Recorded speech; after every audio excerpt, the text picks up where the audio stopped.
Hello everybody, this is Lindsay and welcome back to my channel and another video full of inspiration. I have more marketplace journals to share, plus just a couple random supplies that I worked on yesterday.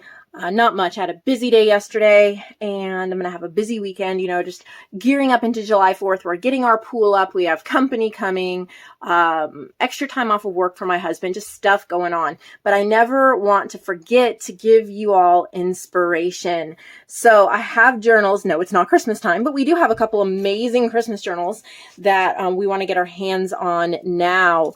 So we're going to start off by looking at this big lady. She's beautiful. And this is from Lizette Stabe. And I think this is, it's different holidays. It's called Holiday Greetings. So Halloween, Thanksgiving, Christmas, and Valentine's Day. What I think is really great about that is why we love these big, beautiful, chunky journals. I mean, it's fun. Look at how big that is. And look at this tassel. It's got beads. It's got, look, you have a Christmas bulb. You have a jack-o'-lantern, but there's a Valentine's heart up there. So while we love to journal for the holidays, we may not use that much of a journal for the month or two that we're journaling. So this way you can have all of the holidays for a year in one journal. I think that is so smart. So you can start this in October or September and start in with some Halloween and fall journaling. And you have pages to do that. Plenty of room for photos and writing. Great coffee dyed pages. There's a bunch of stickers and ephemera in here you can use. So about the time you are done with October, we'll get past these. We're going to go into the next signature, which is Thanksgiving. So you have November. You have these beautiful pages to work in, and you don't even have to start a new journal. It can just be your holiday journal for a year. Then you get right into Christmas, and you have a signature with Christmas, and you can use that in December, January. And you're going to pop over into Valentine's Day for February. I think those are the most loved holidays for journaling. And I love how the themes are still really similar, even though you have 4 different holidays. I've never seen anything done like this before, and I really think we need to do more journals like this. This is really cool. So thank you, Lizette, for that idea. I'm sure a couple of you will want to create journals like this, even if you don't purchase this one. So this is in the marketplace section of the website. As always, send me an email if you're interested in joining my team of artists. This is the next journal, and it is Asian themed. Isn't this beautiful? Look at this tassel, beaded tassel. Look at the fabric on the spine. Beautiful. I believe this is from Lizette as well. Yep, this is from Lizette too. Look at that. What is that, a little envelope? It's a little oriental envelope. So really pretty. Isn't that gorgeous? If you love a good Asian theme, so beautiful. I have an ephemera pack called Eastern Nature. You can search for it on my website. You may want to get that with this journal because there's 4 pages of ephemera that are nature themed, but they're from like Japanese and Chinese, mostly Japanese painters. And I think that it would go perfect with this journal. You can get that printed or digitally. So it would be ready to go. Lots of coffee dyed paper. And again, check out Eastern Nature because it'll go perfectly with this journal. I love this cover. It's so beautiful. Reminds me of when I was about 13 and I really loved Chinese art and Chinese culture. And I would collect a lot of things like this. So that's really neat. She also made this one. I'm really partial to this one. I love the way the buttons look down here. It's a Reader's Digest cover, but she covered the spine with lace, and then she has those buttons, And what a beautiful tassel. And I love how the blue really contrasts with the pink. And then you have the blue ribbon. So pretty. So it's a repurposed Reader's Digest journal. Again, this is from Lizette. Isn't it gorgeous? I love how it's blue and pink. Pink is great for a journal. I just think it's so overused. Even myself, I'm always creating pink things. And I really think that often, unless we're going for a pink themed journal, often we need to remember to throw in other colors. I love this paper. So pretty. Other colors, so we don't just have pink all the time. Pink is great, but I love different colors mixed in. And this is beautiful. Definitely one I would love. Love the style, the feel, the colors. So well done. So that's from Lizette. And then she did some Christmas ones using vintage covers from children's books. I think this is a 1960s cover. She's turned it into a journal. You have a little clip-on Jingle Bell Christmas tassel. So it's a little golden book cover. And it's 162 pages. I love it. Oh, it's so cute. Got little, I think this is Mrs. Cogg's Christmas words.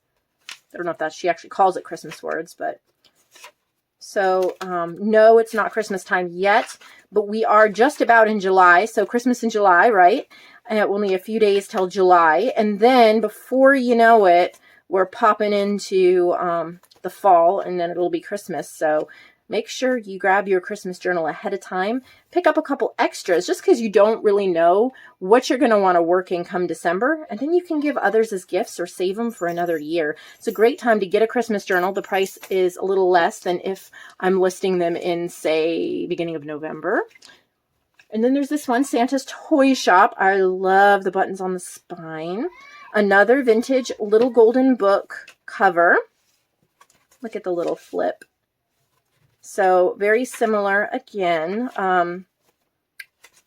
Christmas journal, ready to play. And I'm not flipping through every page. I just want you to see the theme. There are blank white pages that you can use. I would get stencils and sprays, maybe do some collaging. So if you really love playing in a journal, this would be perfect for you. Reinforced with fabric, so it is very well made. That is one of the biggest things for longevity for journals. There's two things. One is reinforcing the spine with fabric, because fabric can open, close, open, close, open, close over and over and over again, whereas paper is going to deteriorate and start ripping. So that, and then also how tight your signature is in, making sure that you use a good thread and the signatures are well sewn in. If you have those two components, you are well on your way to a one-of-a-kind professional journal. So definitely do not forget those two things. And she's got them both down beautifully. Okay, so also I have this journal. This is not from her. What, lost the tassel. What a beautiful tassel, by the way. Look at the little sparkles in there. Oh. I'm not sure who this is from. I think it's a challenge journal. We're going to find out in just a second. Look at the spine. Look at how glam. Look at that. It's like a velvet fabric cover.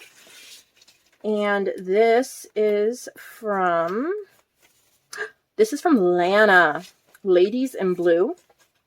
She's doing vintage ladies for our challenge. So exciting. She used lovely ladies, excuse me, what she wore in Boho Beauty. Those are all available in our website. And then My Porch Prints on Etsy. She used some of that. Huge fan of My Porch Prints. She's one of my favorites right now. Look how she added stuff to it. So this is what she wore. Love what she's done here. Love the blues. This journal can go pink and brown so easily, the kit. But she's pulled the blues and it's so gorgeous. And then she's even printed some on a glossy paper. This is Ephemera from Lovely Ladies. Look at the embossed pockets. This is from Boho Beauty. This is from Postage Due. And I love it. She made a little magnetic envelope. Now, she may have gotten that image.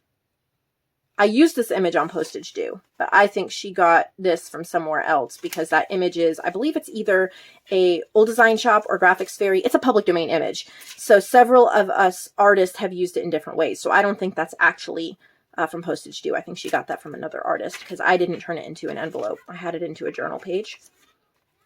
So pretty. This is Boho Beauty. Lovely ladies, what she wore.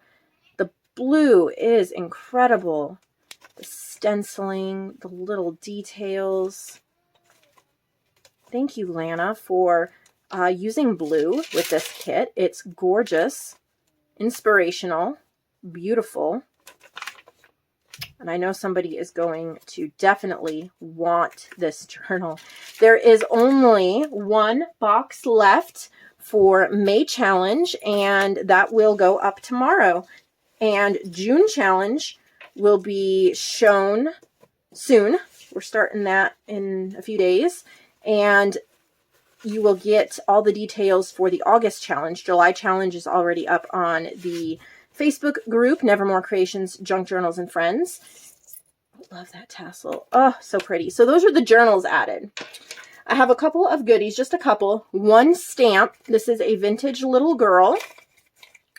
Love this stamp. I ordered two and I kept one for myself. It's wooden. Isn't that so cute? Here's what it looks like on this side. Isn't that so cute? I know somebody's going to love this because it can be used in so many journals. This little vintage girl. So that's in Lindsay's Supplies. I only have one, so somebody's going to want that. And then I have two more junk journal signatures. I sold several the other day. They sold really well, so I'm creating more. This one is Abandoned Beauty with My Fair Garden. So I've used journal pages from Abandoned Beauty and from My Fair Garden. Those are both kits. And then 3 pages from this bulb book. So it's a total of 15 sheets, which gives you 60 pages. They're not sewn in yet, so you can add it just like this into a journal. Or you can, you know, take it apart like a paper pad and do different things with it. So this is Abandoned Beauty with My Fair Garden. And then I have Pink and Yellow Bees with brightly inked florals. And since they're both paper packs that only have 6 pages, you will see each page twice throughout the signature. But of course, it just goes so well together. And then there's 3 vintage garden book pages throughout here as well. So if you love bees and yellow and pink and florals, this is brightly inked florals. This is Pink and Yellow Bees. And you can also purchase these paper packs printed, and you can purchase them digitally. So I have 2 signatures. I have another one printing right now. What did I do? Oh, it's berry themed. So working on more to add, but these are the 2 that I had completed. So I thought I would pop these over into Handmade by Lindsay. And then I completed this yesterday. I had so much fun with this. Just the little things, right? Okay, so these are little journal cards, and you can journal on the back. They're stitched. They're printed on cardstock. So I've used Vintage Image Club antique wallpaper, and then I've also used Kitty and Me, which is an ephemera pack on my website. So all you have to do on my website, if you want the images to play with, is to search Kitty, or to search Vintage Image Club, and you'll be able to get what you need. But it is prints of old wallpaper in the back. Then there's more of a modern fabric. So there's 2 different tones of pink. It's more of a modeled, modern looking fabric. And then a scalloped, I used a paper punch. That is a scalloped rectangle. And then I punched out Kitty and Me ephemera pieces from my ephemera pack. So they're all vintage cat images. And then they're stitched on with light pink and white thread. So these do not have to go in a cat journal. You can split them up and just tuck them in whatever journal you're working on. There's even one gentleman. So there's 9 of those. And then coordinating with it, but not sold with it. So you can purchase it together or just purchase these separately, are these dangles. And they coordinate because they're scraps of the fabric, but there's also a lace. It is a pale pink. Like, I can't tell if it's white or pink lace. And it's a little bit of elastic. And then a piece of fabric, a bulb pin, and then I beaded these little teeny beaded dangles. And there are, I didn't even count them, 1, 2, 3, 4, 5, 6, 7, 8, 9, 10. It looks like there's 10. Each dangle is just slightly different. They're really pretty. So you can clip them wherever you wish or take them apart because it's a bulb pin. There's nothing glued. You can take it apart and reassemble, add a little image, whatever you wish. So there's 10 of those dangles. This was so relaxing. This was so relaxing. I was making these when I was stressed yesterday, and oh my goodness, I loved it. So that's all I have. Not a lot. Like I said, I've been busy doing other things, but for sure, trying to keep things going into the shop. I want to thank all of you for supporting my channel. Don't forget to subscribe. And tomorrow is super exciting. Let me pull out the box real quick. It is from Gilbert. Last name Gilbert. Not sure the first name. But I've got that. And then also journals from Vicky. So you will get a lot of journals listed tomorrow, and that'll be so much fun. I'll see you all later.